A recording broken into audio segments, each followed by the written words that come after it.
My 6 through 10 N64 games of all time. Let's go. My number 10, Pokemon Stadium 2. This is my speed when it comes to Pokemon. I stopped after Johto League.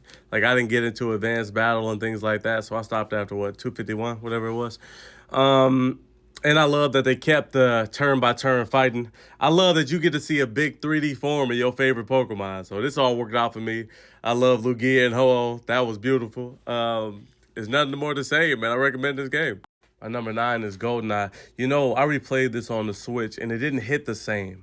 You know what I'm saying? Like, I like the adventure. It's not as good as the other ones that's on my list, the other choices.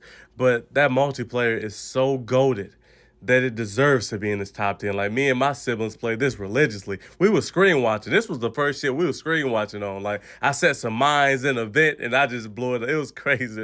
And the golden gun was badass. With the pyramid level, that was badass. So it deserves number 9. My number 8, when you're trying to complete this game 101%, it might be the hardest game of all time. The amount of things that you need to collect are just, it's no way a kid did this. It's impossible. Like, you would miss hours of sleep just dying to try to, maybe somebody did do it. I know I didn't.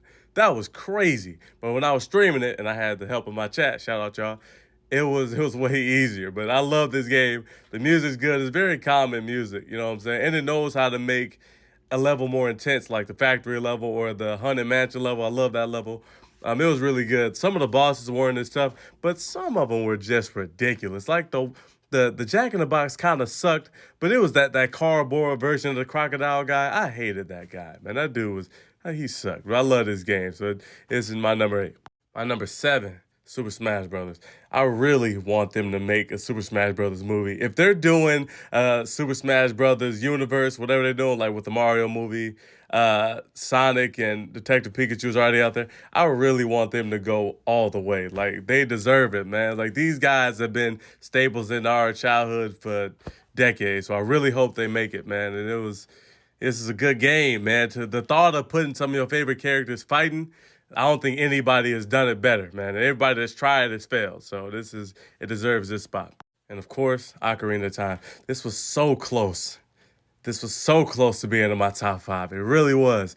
But as a kid, and I'm gonna speak about this in my top 5 list that I'm doing. As a kid, it was so rough. Like, it took me so long to beat it as a kid, and I just kept falling out and then playing other games, but I still liked it. But as an adult, I love it way more. It's just as a kid, I didn't love it as much. It was just too complicated for me as a kid. So that's on me. It is what it is. But I love this game. The music, the ocarina, like traveling with songs is badass. The fighting, everything still holds up. It's just I wish I loved it more as a kid. But it deserves. If anybody got this in their number 1, I understand. But I really love this game, man. It deserves to be on this list. It'd be an insult to all gamers if I didn't put it on this list. So, absolutely.